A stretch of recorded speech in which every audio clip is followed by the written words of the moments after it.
Hallo, assalamu alaikum, good morning, khushamdeed, ji ayanu, goedemorgen, ishpata. Pacheragele, ni hao, tune shumme, washbale, Ohio Gonzaimes, guten Morgen, hola, bonjour, privet, kaifa hal?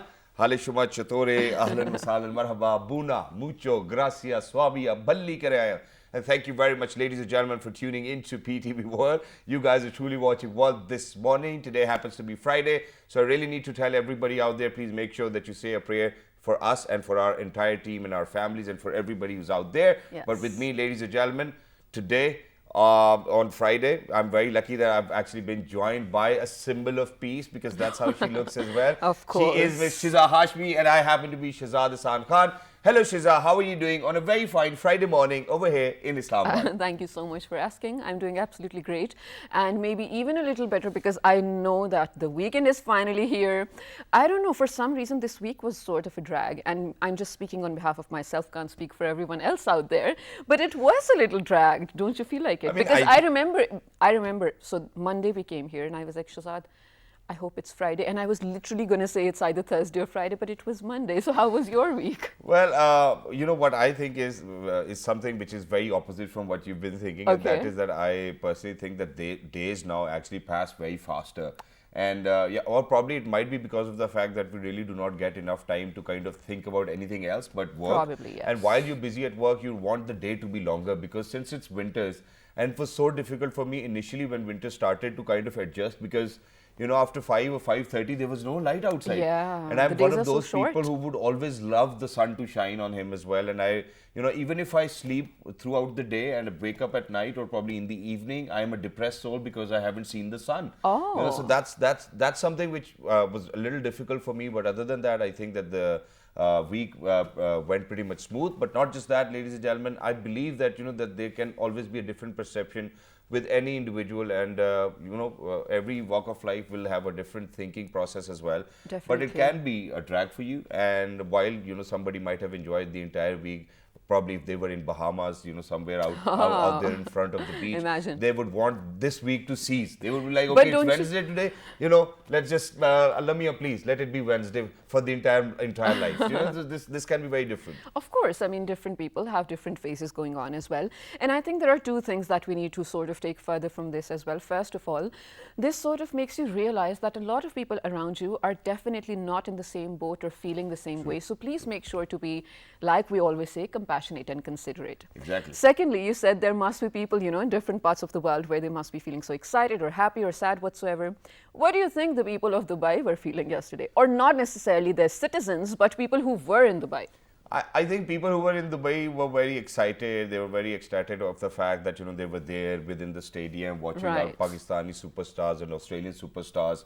Were you having a FOMO? Playing in the semi-finals, but you know, one of my dear friends, Asim Azhar, was there. I saw him on Yeah. television. I was like, because Asim has been a great fan, you know, and he plays cricket himself as well. So I saw him on the TV, and everybody was just glued to the screen. The roads were Yes. empty yesterday as well, and I think Pakistanis were a little stressed just because of the fact that the outcome of the match wasn't really very positive for Pakistan. But the way Pakistanis played, ladies and gentlemen, we really need to kind of appreciate because the kind of character, because the kind of charisma, the kind of teamwork they have shown throughout Grace. the ICC T20 World Cup, I think is amazing, and this is something which was missing.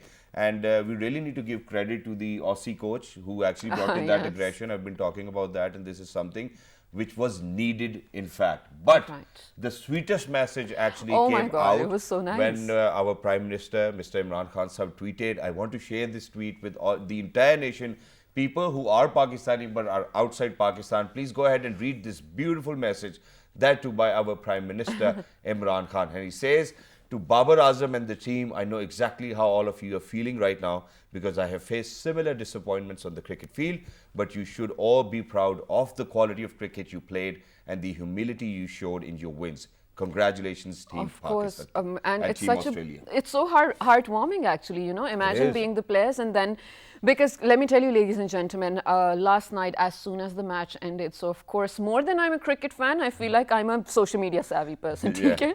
So I just opened Twitter and all my social, you know, updating myself on what people are thinking, and naturally so, because a lot of people have voice lately, There was a lot of hate spewing for some 1, 2, or 3 players from the team, and it broke my heart, of course, because we really have to consider the pattern of, of the games that they have set for this particular series as well. It was amazing, and just this morning when I came across the tweet you shared of Imran Khan Saab, it really warmed my heart because he sort of gave a message to the people out there as well. They showed grace, like you mentioned. Exactly, and, of course, and, there Shizai, was, you know, I think that at the same point, what we really need to mention over here is that Babar Azam as a captain showed real character. Definitely. And the reason why I'm saying that is that after the match, obviously there was a post-match conference, and within the conference there were a lot of journalists who were asking Babar Azam about certain replacements within the squad as well, whether you've considered them or not. But I think that the way he's handled things was beautiful, and he actually spoke about teamwork. He spoke about how individually everyone has performed, because for the last 5 matches which we have won, ladies and gentlemen, there was always a different match winner and a man of the match as well. So this is something which goes to their credit. Right. Obviously, there were certain loopholes which we got to know in the semi-final. That was too late for any replacements as well. But we do have an in-house expert today with us who plays cricket himself as well. We will be dissecting what actually went wrong within the semi-final of Pakistan and Australia. And not just that, I've been vouching for Pakistan and New Zealand's final, that too before the World Cup. But unfortunately, Pakistan couldn't make it. We could have made it, but unfortunately there were a few overs which were actually very expensive for us as well. And not just that, on top of that, there were, as we all say very famously, everybody knows it, catches win matches. And just yesterday, if we could have got that one single catch, I think that the scenario would have been different. This is something which Babar Azam said. I'm not saying that. But other than that, ladies and gentlemen, I think it's about time that we actually kind of dissect. I feel like because now that you've hosted so many of the cricket shows as well, mashallah, you're one of the, I want to say, masters or experts as well. So in this segment, ladies and gentlemen, as a layman, I tell you, I will be asking questions to both of these gentlemen. Yeah. Sure. You can always ask that. So ladies and gentlemen, we're very lucky that we've actually been joined by a cricket commentator himself as well. And not just that, he's happens to be an analyst. He plays himself as well. He's been wicket keeping for Shoaib Akhtar too when it was Shoaib Akhtar's comeback. Ladies and gentlemen, we're very lucky that we've actually been joined by Mr. Kashif Shabir. Hello, Assalamu alaikum, good morning. Wa alaikum assalam. Thank you very much for having me on the show. Thank you very much for joining us. It's wonderful to have you. And I think that I'm going to actually ask you one question, and that is, do you think that we lost the match when Australia won the toss and chose to ball first? Unfortunately, in Dubai and Abu Dhabi, toss was playing a very vital role, and there was a bit of disappointment after we lost the toss, because naturally if Pakistan had won the toss, Pakistan would have bowled first, obviously. Right. But I think Pakistan were almost 15-16 runs short, because the 19th over of Cummins, I think that was the turning point of the match, because Pakistani batsmen were playing pretty well.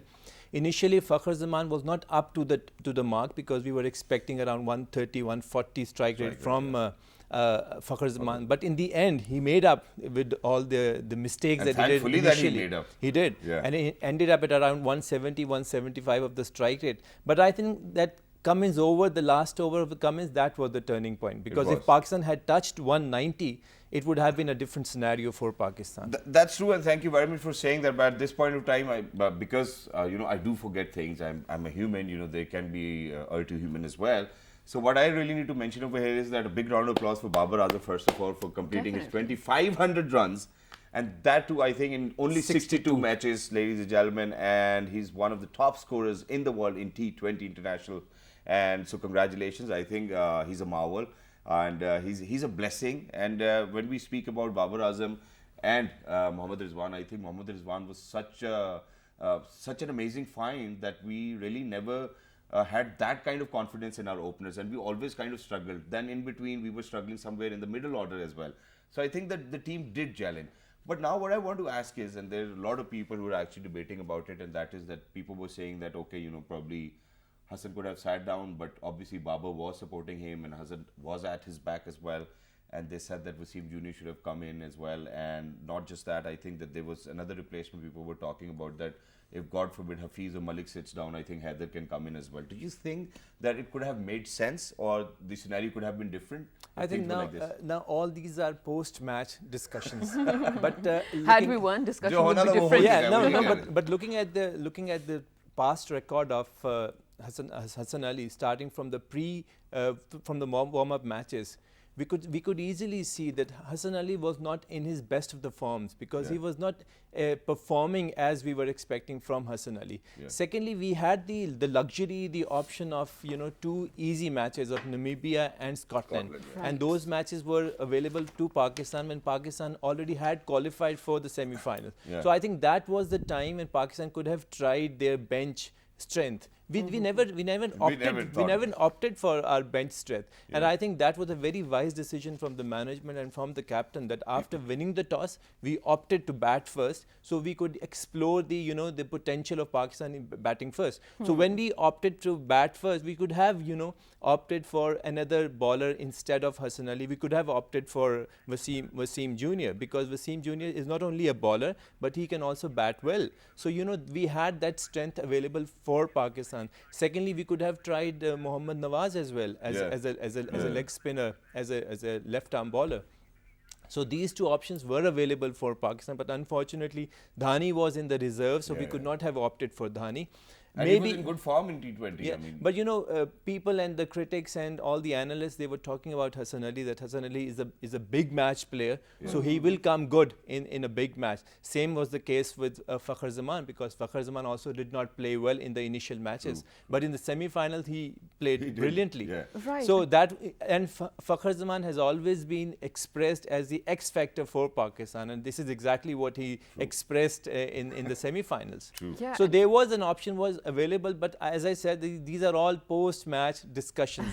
Had Hassan Ali taken 1 or 2 wickets, it would have been a different story. But talking about the catch which he dropped in the second last over, I think at that time it was too late, because 18 runs in 2 overs is no difficult. But 44 runs in 4 overs obviously is not acceptable as well. But yeah, Shizad needs to ask something. Finally. Go ahead, well, of course, I mean, there are so many things we need to talk about, and it's interesting, like you said, now that it's a post-match discussion, things are definitely different.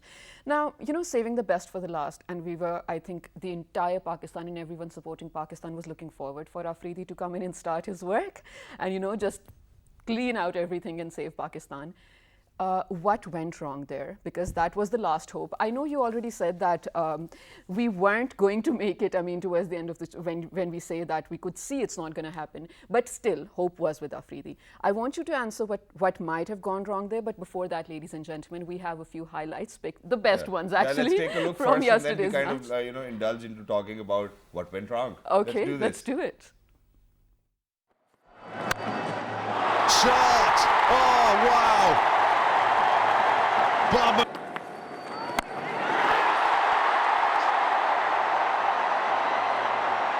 Oh, closer. Last ball, 1 bounce. Mohave Aslam for 6. Oh, hello. He can finish it off. There he goes for that slug sweep. Into the crowd it goes. Into the gap she goes, and to the boundary she goes. Fakhar. He connects very well. Oh, he's hit that. Miles. Oh, that is smoked. That has gone miles. He's launched that all the way. That is massive. Again, Fakhar Zaman. Oh, that's out. Bang! 6. Stop it. Well. Oh, very high. This is a difficult chance. Steady yourself and catch it. Oh, he does. Oh, down comes David Warner, and out of the ground goes the cricket ball. Now Smith goes high. We wait with bated breath and we applaud. Taken. So, ladies and gentlemen, I think that, you know, these stats really need to be put in front of all of those audiences who are out there in 46 different countries. Mohammad Rizwan, 67 of 52 balls. A little expensive. Babar Azam, 39 of 34. But now when we come down to Fakhar Zaman, obviously it was 55 for 32 balls as well. And then there were 5 runs of byes, 1 of leg by, and 2 of no balls, and 5 wides as well. which gave us a total of 176 for the loss of 4 wickets. Right. And not just that, I thought that it was a winning total. And coming back to the question which Shiza actually posed to you as well, please go ahead, share your analysis. Because when you, so sorry, of course I have to add again. When you talk about the morale in any sports actually, towards the end, when you see, you don't see it happening where, I mean, the chase up is so high, we would expect them to slow down or just, lose the morale. And people could see that towards the end of the match as well. But they just picked up so fast. Wade, what happened? Because this is a semi-final and Australia is a very professional team, we were expecting this kind of resilience from the Australians. And after losing Finch in the first over and the LBW decision on Mitchell Marsh, which was which went in the favor of Australians, I think that was also a turning point because that was an umpire call and it was a very, very close decision. Sir, and David Warner even actually went into Pakistan's favor, so I think we equal over there as well because the ball didn't touch the bat. I think at that time the snickometer, it was plugged off because we could easily hear the voice. Everybody could easily hear the voice, and the best judge is the batsman. Yeah. And if the batsman is walking away by himself, so it clearly indicates that there was some noise. But the ball didn't touch the bat. But Shahzad, is it true though? Like everyone says that the pitches in Dubai actually do favor Pakistani teams always. Is it? Obviously because that has been our home ground. That's where we have been playing cricket. So shouldn't we have had the benefit of the home ground? If that's something which we really need to talk about, so then let's talk about how India actually got to play their 5 group matches and 5 out of them were actually in Dubai.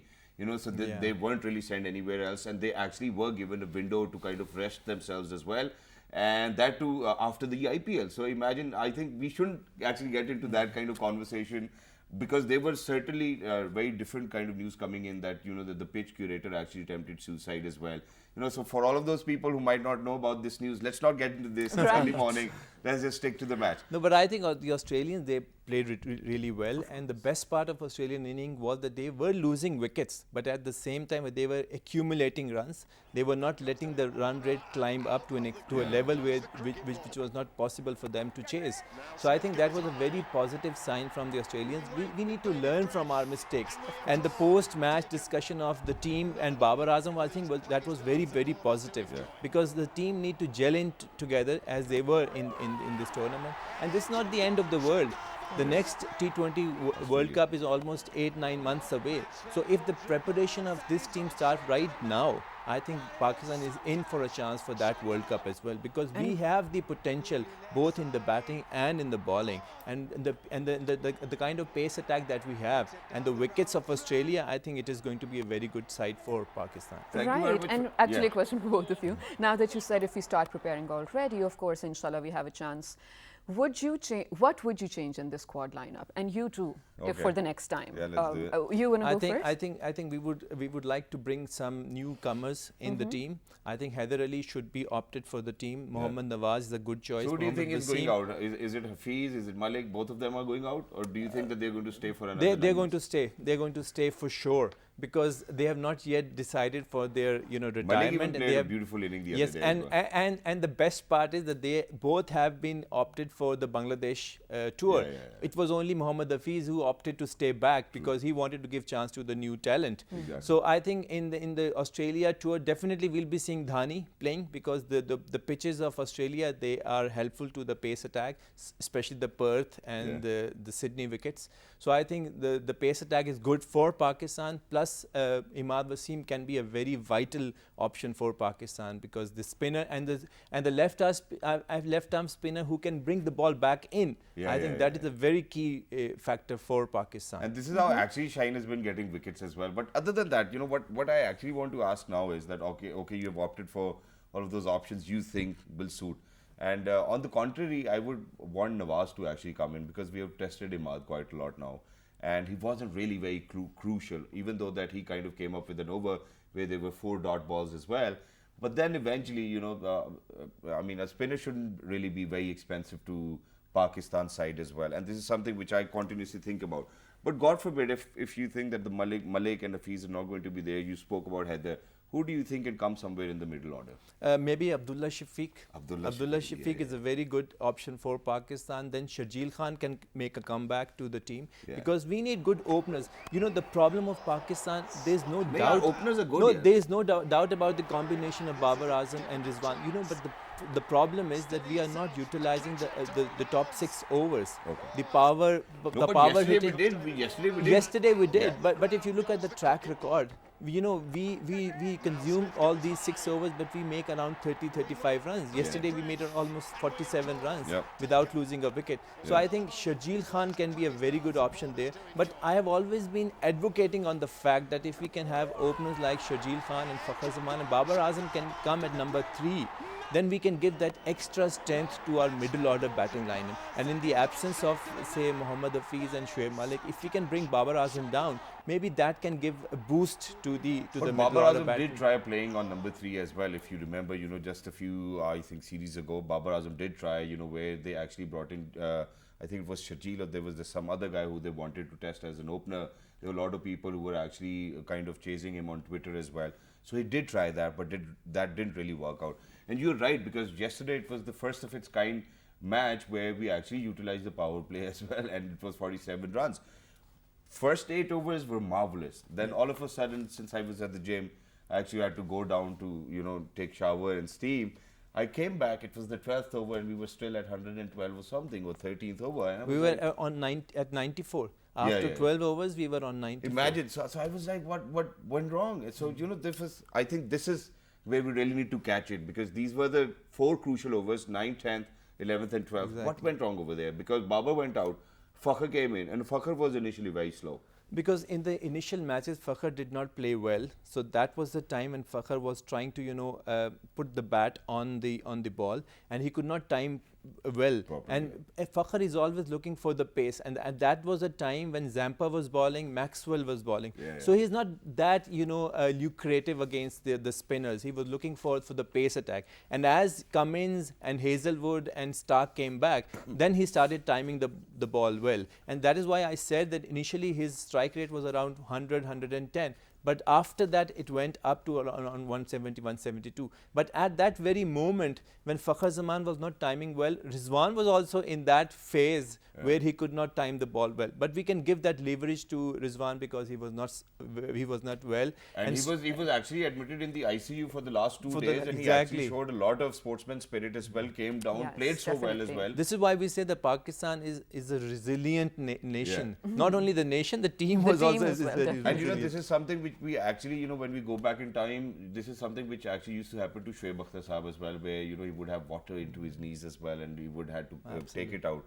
And I personally, while I was in conversation with him, I spoke about, you know, this Australian test match where he was 6 for 11, I guess that's what his figure was.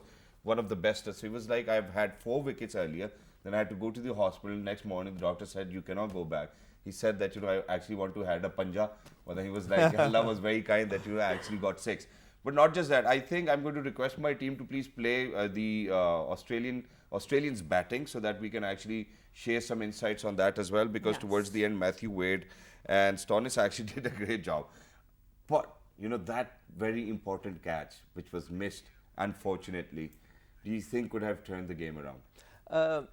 The probability is very low, because at that time only 18 runs were left for Australia. And you remember, even the win predictor went up to 72. 72 for Australia. Yeah. Initially it was 82 for Pakistan and 18 for Australia. What a lota hai, win predictor. This is something I've seen. But it was changing after every delivery, every stroke and every delivery. But look how well Warner played. Yeah, I mean, he played a marvelous inning, and Pakistan was very fortunate that he went out by himself. Because it was not out, but that was a very turning point for Pakistan. Pakistan would have capitalized if they had taken the initial wicket of Stoinis, because Stoinis was a very difficult person. And that's in fact, other than that, I think that the fielding on ground was great. If he had missed like 2 catches, I don't think that it should be such big of a problem for us. But obviously, you know, since you're out there playing, and when it's such an important wicket, you really need to be on your toes as well. But under pressure, things like these happen. It's a game towards the end, and everybody needs to kind of give in their best. They did give in their best. We still love you. हमें तुमसे प्यार है, तुम जीतो या हारो. But towards the end, one last question, and I don't think that anybody could have asked this question on television, and none of the commentators, people in the press conference, everybody missed out on it. Imagine that you're actually going to have a batting coach from Australia and you have a match against Australia. Do you think things will work out? But things It was worked a out common well for sentiment Pakistan. yesterday. Because now, you know, all these Things players, worked out when it wasn't Australia we were facing. no, but these are all professional people. You Of know, they roam course. around the world, they roam around different countries, and they Yes. coach different countries. So, but yeah, the best part was that that impetus, that kick was given by Matthew Hayden Yeah, and true. Philander, That's because true. Philander also gave some tricks to the bowler, especially the change of pace. I think the change of pace that Haris Rauf learned from Yeah. Philander was amazing. And Haris Rauf bowled wonderfully. Wonderfully well, 150 wonderfully kilometers per well. hour. I think yesterday maybe Babar Azam could have opted for Imad Wasim and would have given 4 overs to Imad Wasim instead of giving 1 extra over to Hassan Ali, because he had already given 1 over to Mohammad Hafiz. Yeah. But you know, the first ball of Mohammad Hafiz, which went for a 6, I think that was also a What was factor that? Yeah, on what was that? that. And it was a no It ball just as well. slipped. It just slipped out of his hand because of the dew factor. Yeah. It was a no ball as well because it tipped twice. And I think, yes, it was a no Yeah, ball, yeah, yeah, exactly. And I think that triggered in the mind of Babar Azam that is why he did not give the second over to Mohammad Hafiz.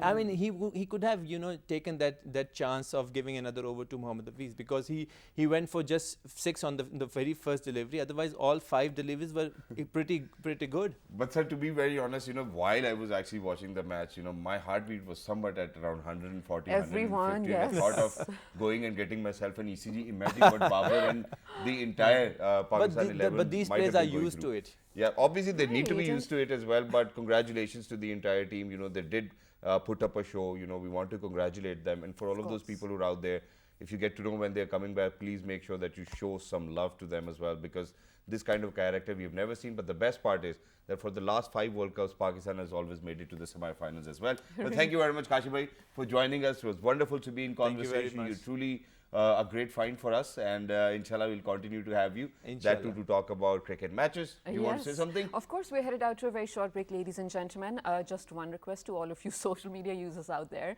I mean, of course, you're free to make your comments or opinions or observations that you made. Just don't use hateful words towards the team, especially after we've seen, mashallah, such brilliant, you know, I mean, if you performance don't by win them. that, I mean, yeah. Not just yesterday, Shazad. Throughout this series, Yeah. come on, it's been very have been graceful. applauding, yes. It's been very graceful, mashallah. So let's be really proud of them. I know we are, and let's try not to spread any hate, of course. Yeah, which is why I actually have, I still remember, I actually have this video where I was with Hassan Ali backstage at a program we were doing together. And I was like, sir, if you're going to do, so it was a launch of a commercial, I guess, and Hassan Ali was featuring in it. Okay. So I was like, Hassan, if you're going to feature in all the ads, what are we going to do? What are we So he was like, you know, don't worry, I'm not going to come over here. I'm just going to stick to cricket. I might share it for our audiences some other day as well. But right now we're heading out towards a short break. Don't go anywhere, because when you guys will come back, there's some other important things alongside sports which we really need to focus on. Let's do that. Good morning. Good morning.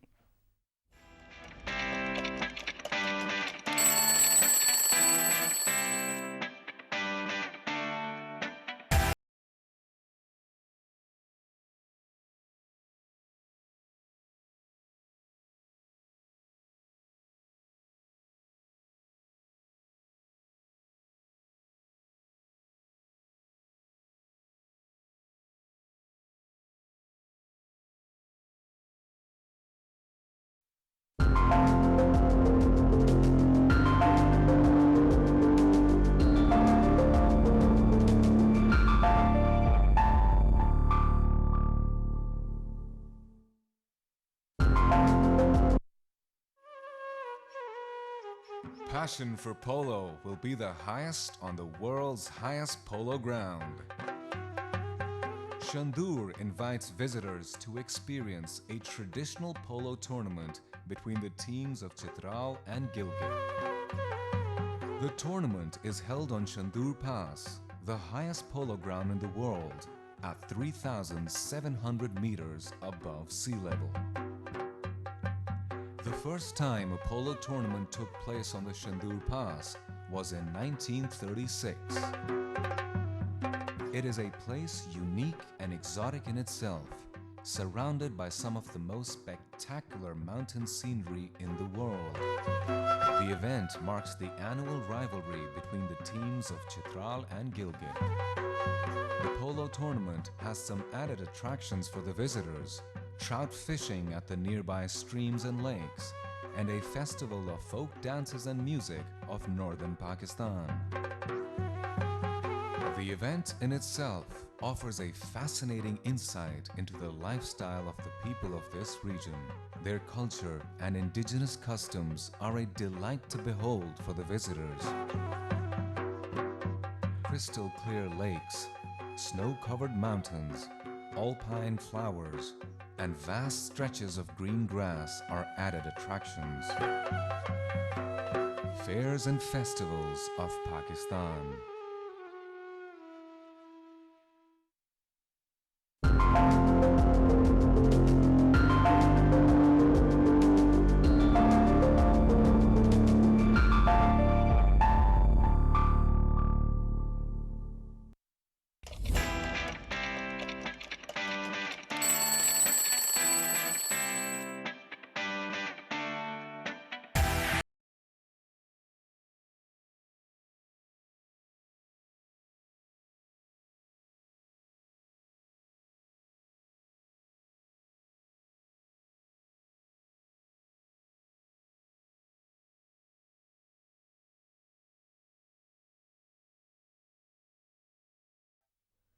All right, ladies and gentlemen, welcome back. For everybody who just got tuned into PTV World, you're watching World this morning alongside Shiza Hashmi and Shahzad Hasan Khan.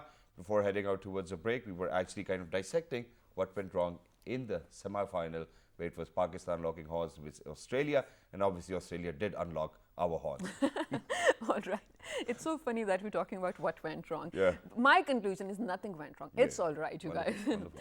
But anyway, There's yes. something other than that which is wrong we need to talk about. Definitely so, definitely yes. And this, the thing that we are talking about, it's been a part of actually our particular region for so long. Of course, it's a global issue, but specifically in this subcontinent or the Southeast Asia region, it's been really common. 1 in 5 children under the age of, under the age of 5, of course, pass out globally every time because of this particular disease or condition. We're talking about pneumonia, ladies and gentlemen. Today happens to be the World Pneumonia Day, where we are observing it to raise awareness and to learn more about this specific disease, which is so common but so avoidable and treatable. Exactly, and Shiza, while you're saying it, I mean, just to kind of speak about how common it is, ladies and gentlemen, every year it kind of takes away 2.5 million lives, including children and adults as well.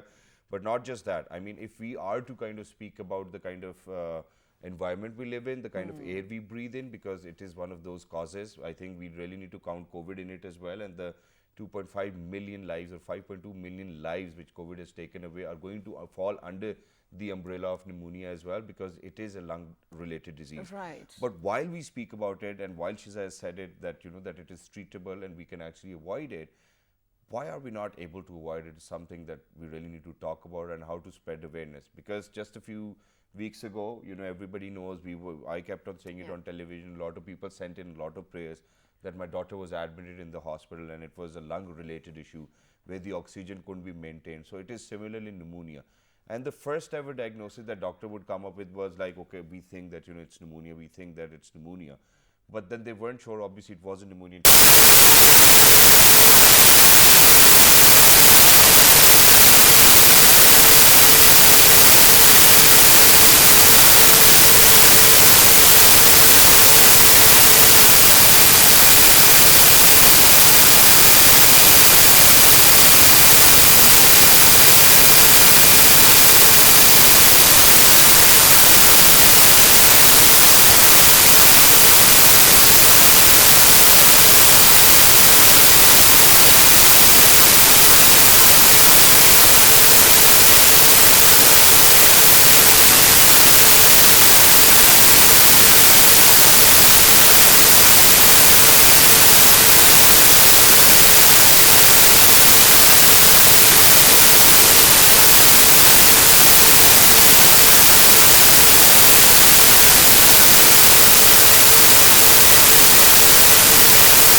pandemic. One can prevent pneumonia by maintaining immunity with proper protein-rich diet and regular exercise. Adequate respiratory etiquette must also be followed. Also, vaccination helps in preventing disease, especially certain viral infections like flu vaccine, COVID vaccine, which are commercially available.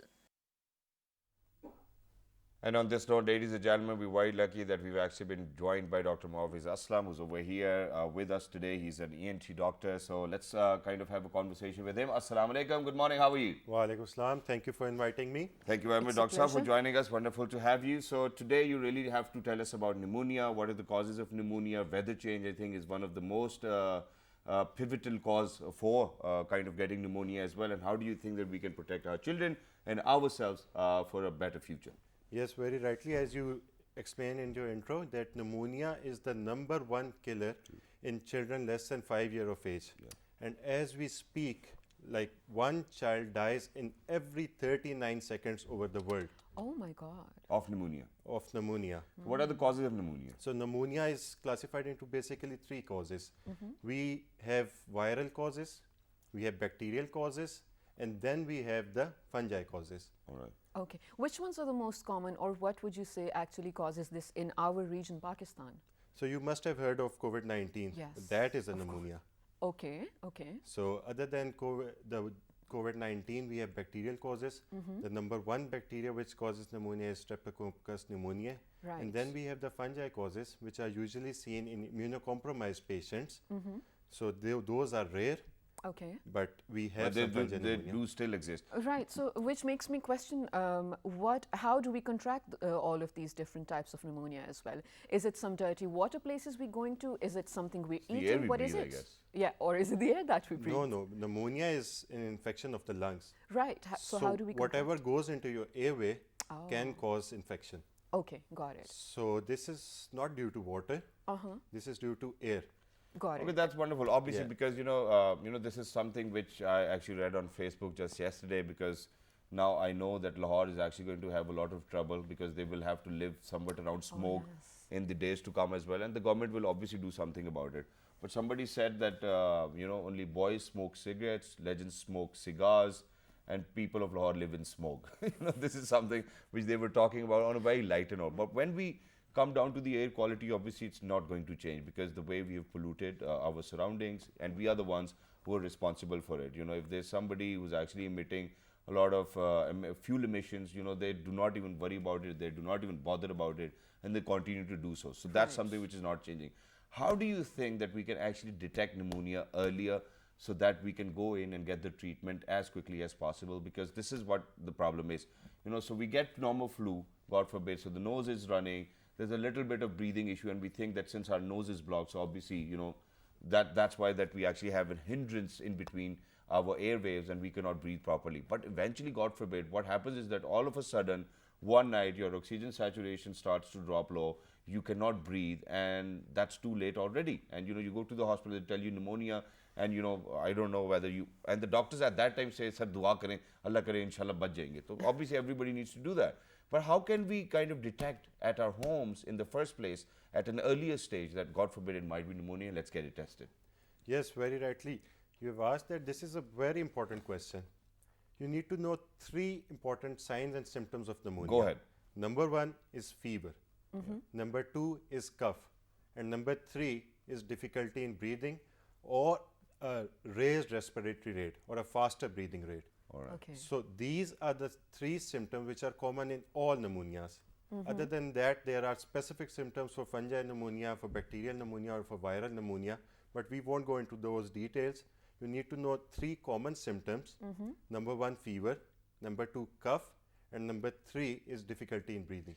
Right. And Dr. what Saab, when kind we of said- test can we run? Do we have to run the CRP test, or do you think that that the test can actually help us? Because if you get your blood CP done, your white blood cells are raised, obviously, in case of any infection, anyways. So do you think if we are at home and we need to get tested, that God forbid it might be something wrong? What do you think? What kind of tests are actually going to help us in figuring out whether it's pneumonia or not? I would advise against self-testing Okay. and self-medication. Okay. No, not medication, but only Yeah, testing. you need to go to a doctor. Doctor will check whether it's a pneumonia and what specific test he requires. Okay. So usually we go for chest X-ray, then we go for blood CP, and we can also go for urine analysis and for sputum testing. Yeah. So depending on the type of pneumonia, we go for the specific test. All right. Well, this is, of course, the testing or diagnostics of it. But you mentioned in the beginning of the segment that not only is it avoidable, but if you, God forbid, contract it, it is treatable as well. So first of all, you let us know how can we not contract it, avoid it. And secondly, if, God forbid, we have it, what options do we have for the treatment? Yes, definitely it's a treatable disease. In the past, the pneumonia was considered as a death sentence. Like an epidemic. Yes, but now with the advent of these vaccines and antibiotics, we have controlled the death rate of pneumonia to a certain extent. Right. But still, Pakistan is ranking number 3 in the world with the pneumonia deaths. Okay. So first we need to understand who are the high risk patients for pneumonia. Yes, let us know, please. So for pneumonia, the extreme of ages are at high risk. Children of less than 5 years and old age people of more than 65 years. And as you were saying, that smokers and pollution, that is also a risk factor for pneumonia. Exactly. All right. And other than that, malnourishment is a risk factor for pneumonia. So malnourishment may be due to any infection or someone who cannot eat or drink, but also in our society, someone who does not have access to food. All right, and how important it is to exercise your lungs as well, because over here obviously people have had a sedentary lifestyle. People really do not want to go outside. People want to have burgers. I mean, I even had a burger I think day before yesterday as well, but it was the only burger I had throughout the week. So, do you think that the exercise can actually help you prevent such chronic illnesses which are related to your lungs? Yes, definitely. Exercise can prevent. But God forbid, if you have pneumonia and you go to exercise, please don't do that. Then you can't do that's it. something The which you're stamina. not supposed to. You are supposed to exercise before you kind of got sick, unfortunately. Yeah, go on, you were saying. No, for a good health, you need to have a good sleep, Yeah. regular exercise, and a good diet. मेरे ख्वाब मुझे सोने नहीं देते, मैं क्या करूं? Well, I of have course, big that's dreams. an enlightenment. My dreams. I actually, even with my eyes open, I'm dreaming. Okay, Lamia, please give me this. Please give me this. And that's keep a on good asking thing. that, and it's very important. But yeah, that was on the lighter note. Please Right, go of ahead. course. So towards the end, I want you to, of course, we're talking about general awareness of the general public as well.